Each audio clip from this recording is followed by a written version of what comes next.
Paz do Senhor a todos, tudo bem? Como é que vocês estão aí?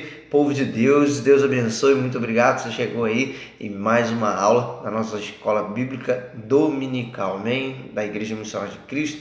Quero dizer que é um prazer enorme estar contigo aqui, tá? Nesse domingo, e em nome de Jesus, né? Hoje nós vamos estar entrando no período que a gente chama de missiologia, e hoje a gente vai estar falando sobre evangelismo. Espero que esse assunto aí possa trazer, né, essa mais sede do evangelho, mais sede da palavra de Deus para a tua vida. E eu creio, irmão, hoje tem novidade. Hoje tem assunto aí que eu garanto que você não ouviu, e eu tenho certeza que a partir do momento que você ouvir, você vai ter uma nova perspectiva a respeito da palavra de Deus. Então, em nome de Jesus, não saia do vídeo, mas continue aí até o final, tá? E a propósito, eu estou dizendo isso por quê? Porque, gente, olha, eu posto o vídeo lá no canal, e quando vocês assistem, eu consigo ver o tempo médio que o pessoal está assistindo. Então, olha, os vídeos que são mais ou menos de 40 minutos, o pessoal está assistindo em média 12 minutos, ou seja, tem gente que está assistindo e tem gente que não está assistindo nem 10 minutos. Então, gente, por favor, não vamos deixar que a frieza, né, venha tomar conta do nosso coração nessa quarentena, mas que possamos usar esse tempo para justamente nos aproximar de Deus. Por isso, hoje, né, visando vocês, irmãos, né, que não conseguem ficar muito tempo na frente do celular, né, me comprometo hoje a estar fazendo um vídeo mais curto, né, para a gente poder estar aproveitando, né, mais o nosso tempo juntinho. Então, irmão, não deixe seu tempo, não perca seu tempo. Sei que a gente passa muito tempo às vezes fazendo todas as outras coisas, mas o que irmão, 40 minutinhos do seu dia, que tem 24 horas, para nós estarmos dedicando ao Senhor. Então, irmãos, que em nome de Jesus nós possamos, nesse estudo, nesse domingo, né, possamos dar a devida atenção, né, a devida ênfase ao estudo da palavra de Deus na nossa vida.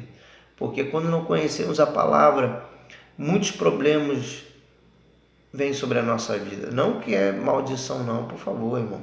Sei que é um conhecido da palavra, eu sabia que não é isso.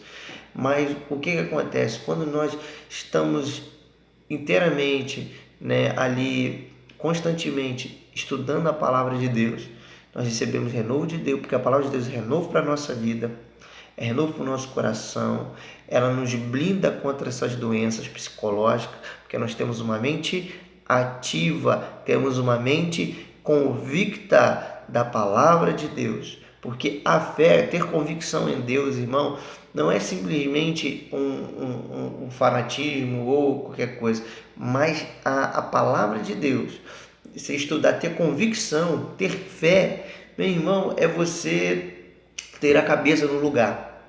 Porque vamos olhar agora, nesse período aí de quarentena, olha quantas situações nós estamos vivendo, ou não é verdade? E quando a gente percebe que a gente como cristão sempre teve coração com a fé em Jesus, ou seja, mostra-nos o seguinte, de que tudo pode passar, mas as nossas bases continuam no lugar. Ou seja, Deus continua no devido lugar, a nossa família continua no devido lugar, e a gente sabe que não importa o que viemos passar, com ou sem dinheiro, com ou sem recursos, com ou sem proteção clínica, né, sanitária, nós temos um Deus que cuida de nós. Nós temos um Deus que nos vê, que nos guarda. Temos a certeza de que a morte não é o fim. Nós temos a certeza de que a morte não é uma punição.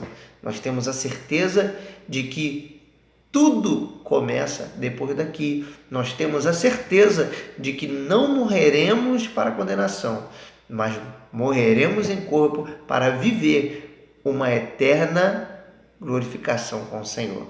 Então, irmão, ter a mente de Cristo, ter a palavra de Deus em nosso coração é a certeza de viver o melhor a cada dia. Por isso, não deixe de ficar até o final para vermos esse estudo que vai ser bênção para a tua vida e para o teu coração. Amém?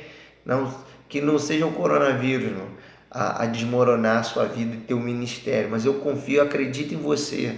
E Deus, mais do que eu, acredita em você, no teu potencial, por isso que Ele te chamou. Então, em nome de Jesus, que você possa ir além do que você hoje pensa, do que você acha que hoje consegue, que eu tenho certeza que Deus ele tem coisas muito mais incríveis para a tua vida. Amém? Então, vamos lá. Hoje vamos falar sobre evangelismo. Bom, vou estar lendo um texto aqui com vocês que hoje, primeiro ponto, nosso tópico, nós vamos falar sobre o que? O evangelismo odierno. E antes da gente entrar nesse tópico, vamos fazer o quê? Vamos orar ao Senhor, né? Para abençoar as nossas mentes e corações, para junto nós aproveitarmos o melhor da palavra de Deus. Amém? Feche seus olhos. Santo Deus, eterno Pai, a Ti, Deus, quero, Pai, lhe agradecer, Pai, pela Tua infinita bondade e misericórdia. Pai, porque, Deus, até aqui o Senhor Deus tem nos ajudado, tem nos feito, ó Pai, Deus, prosperar o nosso caminho, porque mesmo em tempos difíceis temos achado, ó Pai, Deus, refúgio e segurança no Senhor. E a Ti, Pai, queremos Te agradecer. Abençoa, Deus, as nossas vidas, abençoa, Pai, as nossas mentes. E em nome de Jesus, que possamos ter um estudo, Pai, abençoado, para a honra e glória do Teu nome, é o que nós oramos. Em nome de Jesus, amém. Então, gente, vamos lá. O evangelismo odierno, né? O que seria o evangelismo odierno? Vamos estar lendo aí. Atualmente, há dificuldades no avanço do evangelismo, devido ao esfriamento do primeiro amor e avanço da apostasia. Mas isto, para os salvos em Cristo, não é novidade, pois esperamos a vinda gloriosa do Senhor Jesus Cristo. Quanto mais se aproxima este dia, o diabo, nosso adversário, se levanta contra os escolhidos de Deus, e sua arma mais poderosa tem um alvo, que é o que? Destruir as bases do evangelho puro. Ele está usando homens e mulheres, sábios ou leigos, com um falso ensino, fazendo afastar aqueles que se aproximam de Deus. Mas sabemos que as bases do evangelho puro estão em Cristo, a pedra viva. No evangelismo pessoal, o evangelista deve ter certeza da eficácia do seu trabalho. O evangelho é o poder de Deus. Seu trabalho agrada a Deus. Fomos nomeados para dar fruto para o Senhor. Deus está contemplando as suas criaturas. Seu coração sofre quando os seus filhos gemem aos pés do sofrimento. Ele se entristece quando os jovens se entregam aos vícios, roubos, prostituição. Ele também sofre quando um lar se desmorona. Sim, ele está vendo isto, mas ele não vai dar uma solução? Não. Ele já mandou o seu filho para morrer em favor da humanidade. Então todos os perdidos. Então estão todos perdidos? Perdão. Não. Deus deixou a igreja de Jesus Cristo incumbida de entregar a mensagem da salvação. A humanidade está nas mãos da igreja. Se as igrejas se conscientizassem da sua participação no plano divino da salvação. Se todas as igrejas evangélicas se tornassem igrejas evangelísticas, a mensagem de Jesus Cristo tem que ser pregada. O sentimento de Deus precisa ser sentido pela igreja. Esta é a mensagem divina aos seus filhos. Primeira, o mundo está inquieto, mas Deus responde. Devemos ajudar alguém, devemos transmitir o que temos recebido de Deus e devemos ter convicção daquilo que pregamos. Ou seja, o que é o evangelho odierno? Odierno. O evangelho odierno é um evangelho moderno, é um evangelho hoje que nós estamos vivendo, é um evangelho atual, né? E como nós acabamos de ler aqui, nós podemos perceber quais são hoje os nossos desafios como evangelistas do Senhor, né? Porque aqui, no texto que nós acabamos de ler, nós percebemos a importância que a igreja tem. Nós somos totalmente ativos e participativos no plano de salvação, como igreja do Senhor, né? E nós vemos que o mundo está sofrendo, mas cabe a nós termos esse sentimento de irmos até os perdidos para trazê-los para o Pai. Então, irmão, não tenha seu coração duro, embrutecido, endurecido acerca desse assunto, mas que você possa ficar aberto para ouvir justamente mais, né, da palavra de Deus, que a cada dia, né, nos chama para poder estar mais perto. E aqui nós vemos, gente, né, hoje, não só aqui para aqueles que estão lá fora, né, mas também para nós. Porque muitas vezes vai dizer que você não já chegou numa seguinte conversa que aconteceu o seguinte, né? Alguém diz, por que Deus permite isso? Por que Deus permite aquilo? Por que tem maldade no mundo? Por que tem isso, tem aquilo? Muitas vezes nós percebemos, será que Deus não vai dar uma solução? Será que Deus não vai fazer isso? Igual o Covid-19, né? O coronavírus. E a gente vê, será que Deus não vai dar uma solução? Será que Deus não vai reverter esse quadro? E às vezes a gente fica pensando assim, de como se Deus fosse obrigado a ter que de fato criar a cura, né, para poder voltarmos ao normal. Sendo que vamos olhar o seguinte, por que as pessoas querem a cura do coronavírus? Para quê? Para voltarem aos seus erros? Para voltarem às suas vidas dissolutas? Para voltarem às suas vidas longe de Deus? Sabe, Deus, ele já fez, nele habita a cura. E se eu tenho ele em minha vida e creio no poder dele, eu sou curado. Eu não preciso que a cura seja gerada em um laboratório.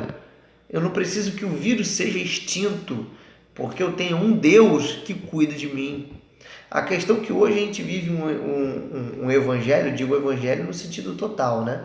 De pregação, de filosofia de vida, né? As pessoas hoje pegam o evangelho como se fosse, né, apenas um remédio para os seus problemas, né? Uma muleta para as suas dificuldades, aonde se prega que é mais importante ter a bênção do que o abençoador, quando na verdade nós percebemos de que sempre o fundamental é termos, e não só termos, mas amarmos o abençoador das nossas vidas, porque aquele que abençoa, abençoa por amor.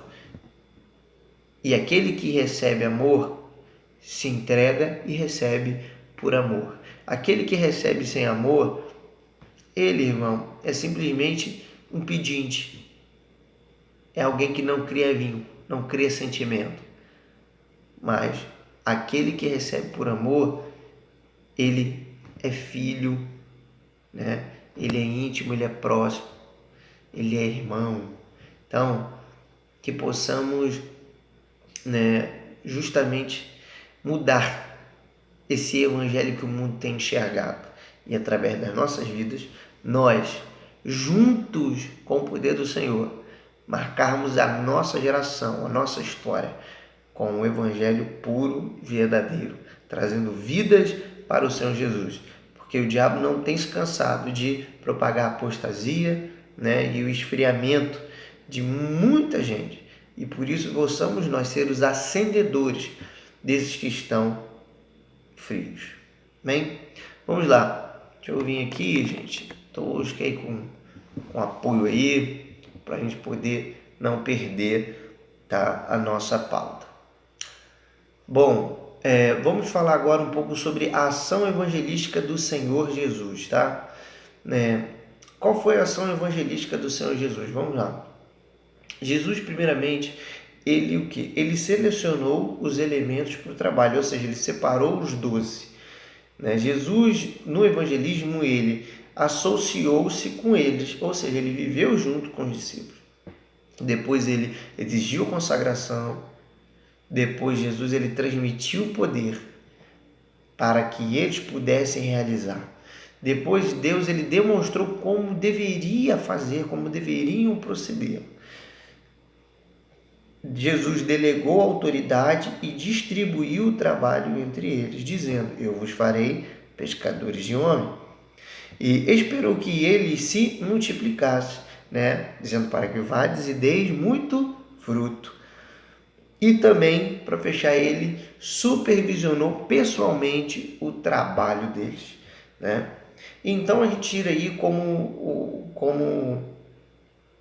portanto, os elementos básicos acerca do que Jesus fez, os elementos básicos para a composição do trabalho do evangelho. Porque o evangelismo.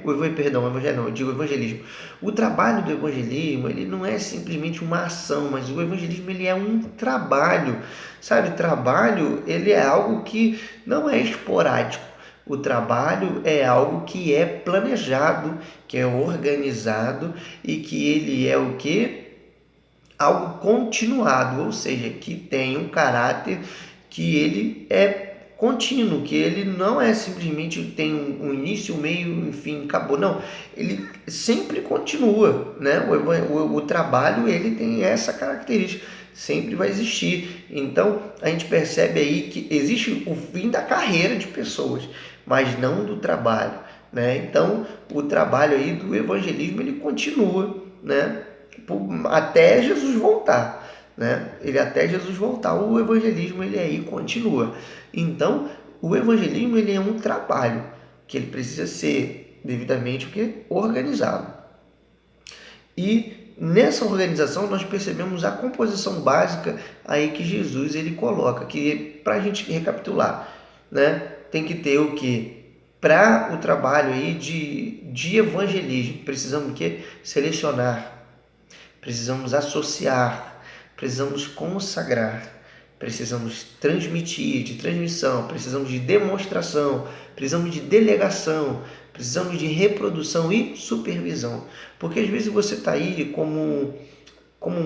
não sei, eu sei que a gente está só para a nossa igreja, mas não sei a quem esse vídeo pode chegar. Então, quem sabe você está aí pastor, presbítero, diácono, líder de ministério, e às vezes, quem sabe você está fazendo um trabalho de evangelismo no seu departamento, na tua igreja, na tua congregação, e às vezes não está dando certo.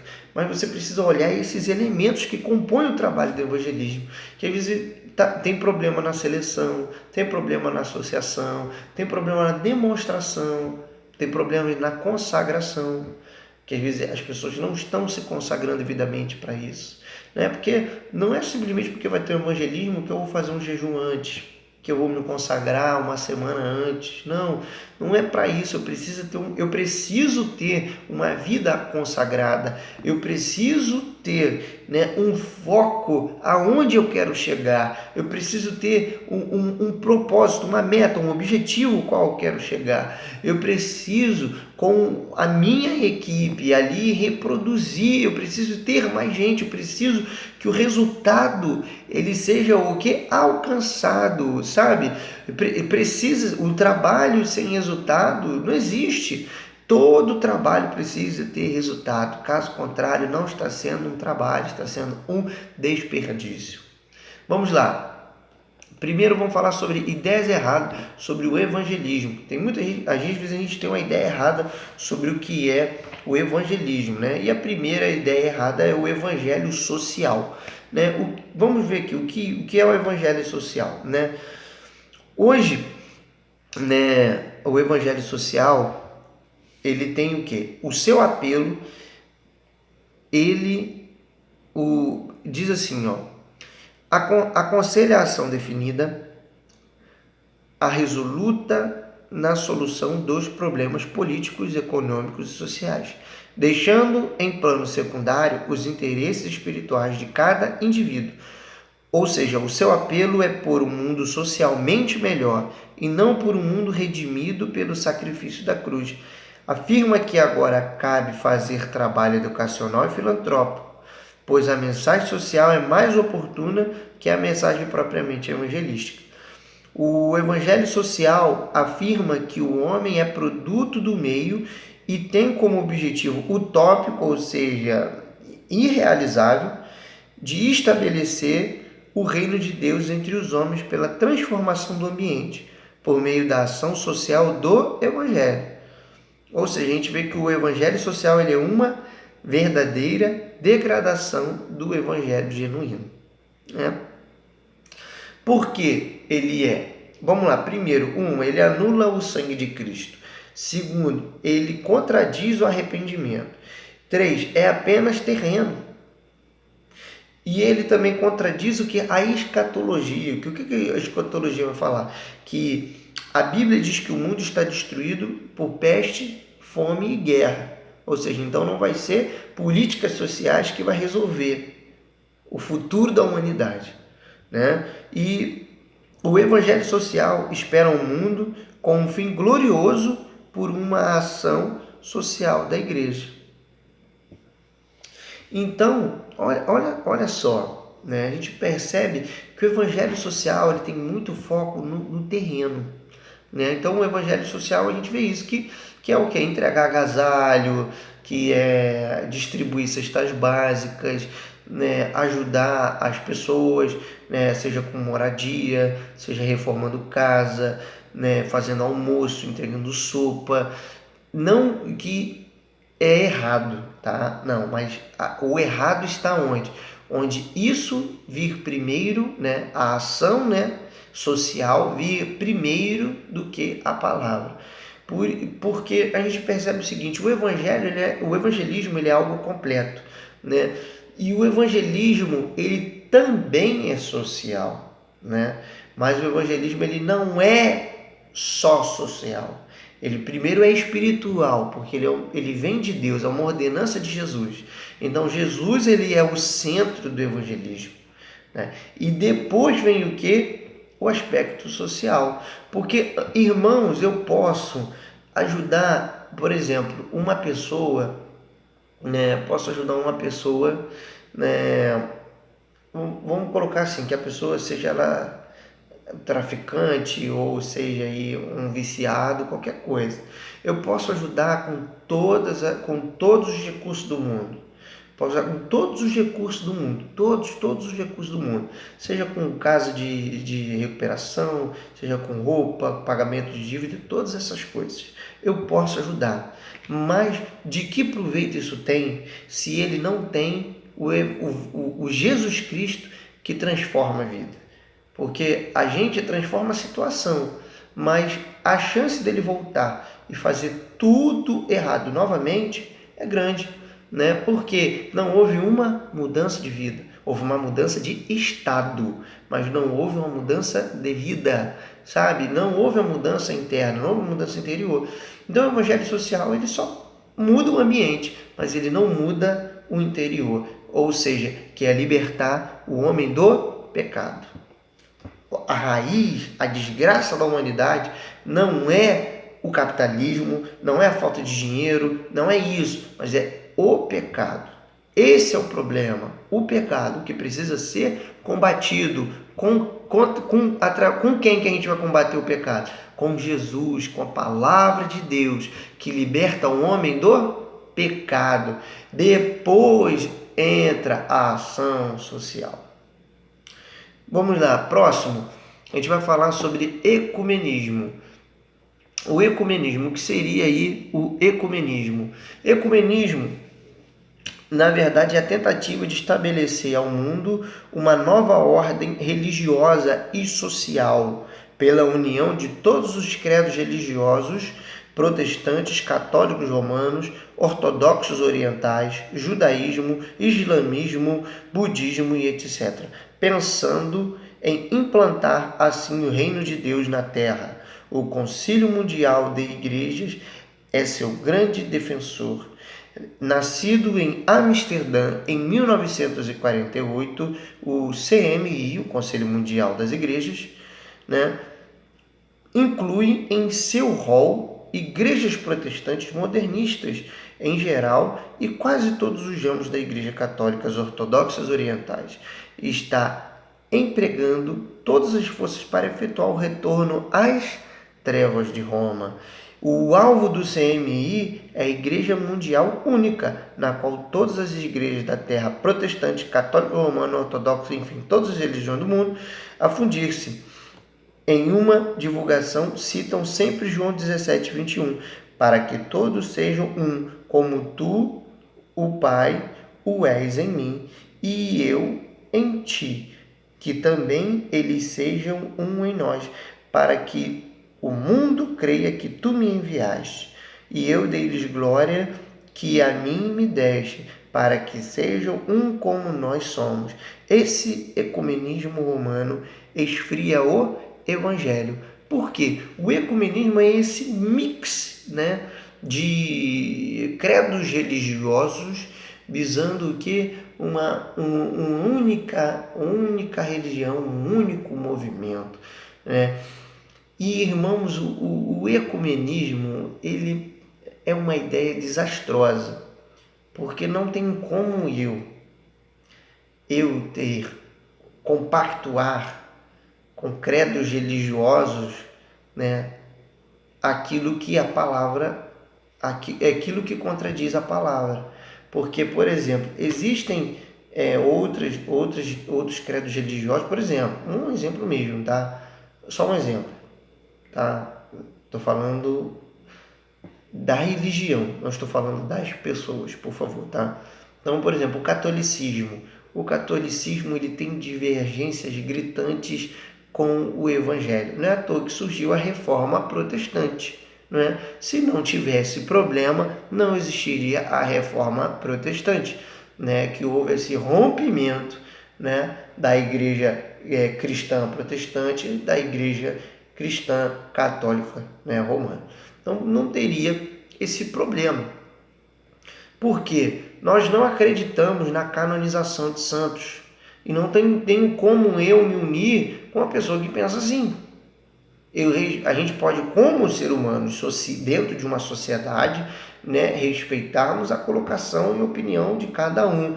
Mas eu não tenho como me associar e defender a mesma bandeira que é essa pessoa, né, dizendo que eu creio na mesma coisa que ela crê. De que nós estamos no mesmo time. Não estamos no mesmo time, estamos em times diferentes. Da mesma maneira que o cara da Umbanda, ele está em um time diferente do meu. E não adianta, a gente não vai entrar na concordância. Não tem como eu aceitar, né? Isso, uma coisa é você respeitar, outra coisa é você aceitar, né? Vamos colocar o seu filho saiu da tua casa, fez um monte de coisa errada, né? Uma coisa é você respeitar as decisões que teu filho tomou, né? Como um ser humano, como indivíduo. A outra coisa é você aceitar. Seu filho rouba, vai virar um delinquente. Você aceita isso para sua vida? Eu acredito que nenhum pai, nenhuma mãe aceita isso, mas respeita o caminho que ele escolheu, né? A gente vê a passagem do filho pródigo. O pai respeitou o desejo do filho, mas será que o pai, ele de fato aceitou aquela vida que o filho escolheu?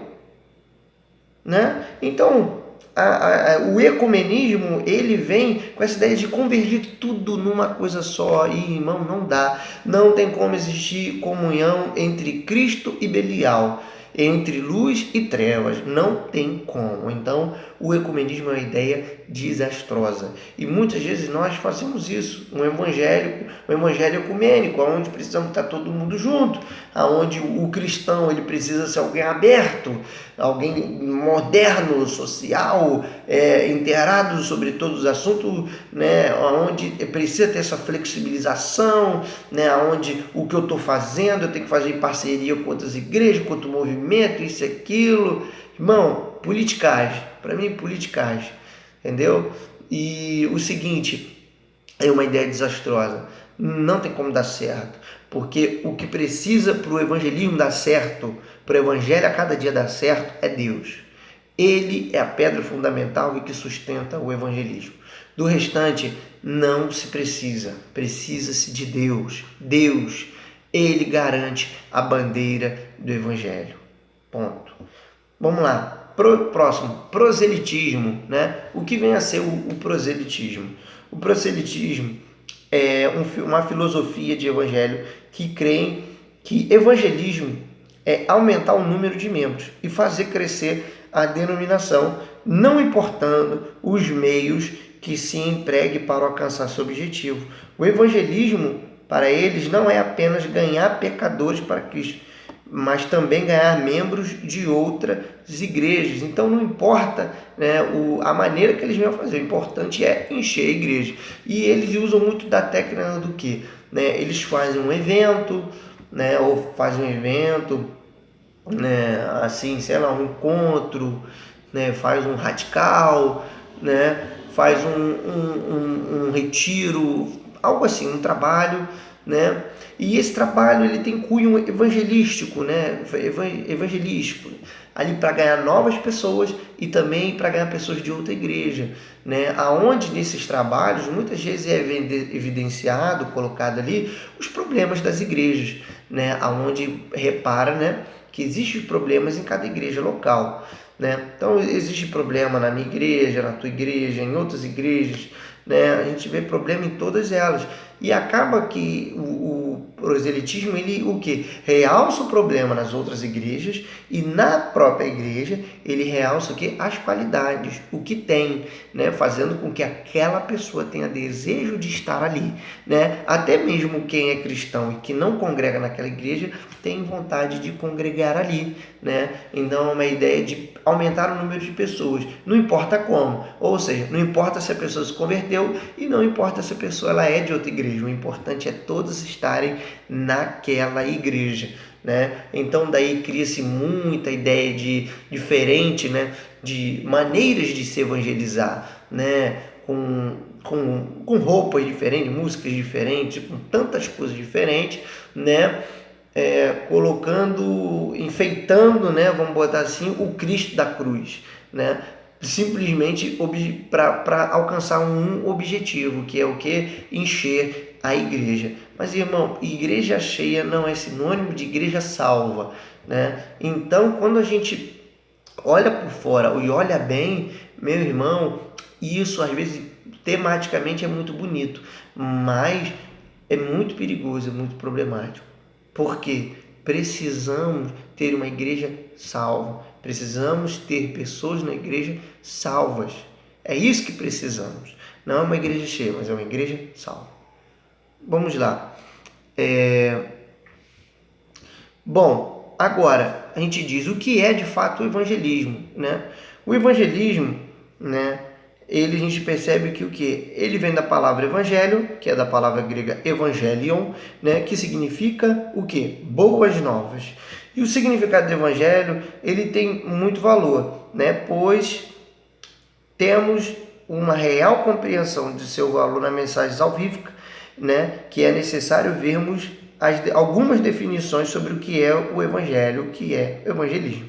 O evangelho é boas novas e o evangelismo é a derivação do evangelho. Então o evangelismo é o que? É a tarefa de testemunhar de Cristo aos perdidos. É a tarefa de levar homens a Cristo, de alistar vidas ao serviço de Cristo, de obedecer e proclamar as boas novas, dizer que Jesus foi o exemplo fazendo assim, e os apóstolos, eles obedeceram o ID de Jesus, né? E de que nós também estamos obedecendo, né? E dentro desse conceito de que é evangelho, que é boa nova, boa notícia, ou seja, é uma mensagem transformadora, é uma mensagem que ela muda, né, o estado de não só de estado social, mas a vida inteira, né, de uma pessoa, porque aí a gente vai entender qual é a finalidade do evangelho, né? Primeiro, vamos tirar 3 finalidades, né, do evangelho. Dentro das finalidades tiramos 3 que são o quê? Primeira, anunciar a Cristo. Segunda, levar os homens a Cristo, né? E 3, alistar vidas ao serviço de Cristo. Que uma coisa é eu anunciar, né? Todo mundo conhecer. Outra coisa é eu trazê-las, né, para conhecer Cristo. E outra coisa é eu alistá-las, né? Elas continuarem ali, né? Então, para isso serve o evangelismo, para as pessoas conhecerem quem Deus é, para elas se aproximarem de Jesus e para elas assumirem um papel no exército de Cristo, né? E percebendo, a gente vê que o evangelismo ele se faz necessário, né? Para quem? Para os perdidos. O evangelismo ele se faz necessário porque veja qual é a necessidade do evangelismo nos dias de hoje, né? O evangelismo ele não é simplesmente uma técnica, né? Mas o evangelismo ele compreende, né, de que a gente parte do ponto de que existe uma doença espiritual, né? no mundo, e pode ser de maneiras diferentes, onde nós, como servos em Cristo, né, libertos dessa doença que se chama pecado, possamos ali ajudar essas pessoas a se libertar do pecado, né? Então, o evangelismo, ele o quê? Ele primeiro mostra a condição espiritual dos pecadores, né? O evangelismo, quando a gente percebe, ele começa a perceber, olhar, a gente tem que ver o quê? De mostrar a condição espiritual dos pecadores, ou seja, que a cabeça está doente, aonde cria-se pensamentos, né, errados, né? Vê o mundo hoje, olha os conceitos hoje, de quem sabe projetos, né, para legalização da pedofilia. Você acha que a cabeça está normal? Está doente. Então, a boca está cheia de maldição, tem olhos altivos, né? Tem o coração de pedra, né? Tem muitas feridas e chagas, estão mortos no pecado. Então, entre outras características, percebemos a doença espiritual. Também mostra o pensamento, a revelação divina para essas pessoas, que é o quê? Que as almas delas têm muito valor para Deus, de que eles estão como ovelhas perdidas e de que Jesus está voltando. Então, são esses pensamentos que precisamos revelar, de vermos os problemas que a pessoa ela tem, né, que hoje, né, o mundo causa, né, e o que Cristo tem para ela. É criar esse paralelo uma para a outra. Então, essa é a necessidade do Evangelho, trazer cura para o mundo, né? E, irmãos, evangelizar traz recompensa para nós. E qual seria a nossa recompensa, né? Qual seria a nossa recompensa? Para quem não sabe, né? Vamos ver aí, ó. Anota aí para você, ó. E lá em Provérbios 11:30 diz, aquele que evangeliza, ele o que? Ele torna-se sábio, né? Lá em Tiago 5:19 e 20 diz que o evangelismo, ele cobre pecados. Lá em Isaías 52:7 diz que tem o quê? Aquele que evangeliza tem os pés formosos. Em Salmos 126 diz que terá o quê? Um retorno jubiloso aquele que sai evangelizando. Em Mateus 25:29, né, diz que terão o quê? Talentos desenvolvidos, ou seja, aquilo que nós fazemos no evangelismo, uma ação de evangelizar, olha quantas recompensas traz para a gente. Eu tenho certeza, né, que você, ao final desse vídeo, já vai querer sair ou pelas redes sociais já propagar o nome de Jesus Cristo, né? Então, em nome de Jesus, olha o retorno que o evangelho, o evangelismo, né, ele traz para nós, né? Cobre a multidão de pecados, nos faz sábio, tem nossos pés formosos, nos traz talentos, né? Então, se você quer crescer como menino, como servo de Deus, né? Então se dedique ao evangelismo, que possamos, né, mudar a nossa história através do verdadeiro evangelismo do Senhor, amém? E eu deixei aqui no final, né, um questionário para a gente, né? Já estamos chegando aí aos 40 minutos de vídeo, né? Viu? Fui até mais rápido. Então vamos lá.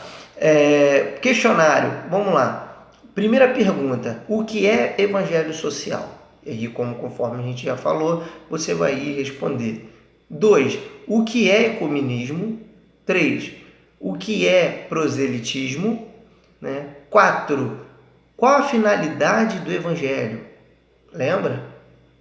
E 5, que a gente acabou de falar. Quais as recompensas do evangelismo? Então, espero que essa aula possa ter abençoado a tua vida, né, meu irmão, minha irmã. Então, fique na paz do Senhor. Que Deus ele possa te encher ricamente das bênçãos do céu sobre a tua vida. E não deixe a quarentena te esfriar, mas seja aceso pelo poder do Espírito Santo, pelo poder do Evangelho, que é poder de Deus para nós, né? Vê lá Romanos 1,16, ele é poder de Deus para nós, amém? Seja revestido do poder de Deus para a honra e glória do Senhor Jesus Cristo, amém?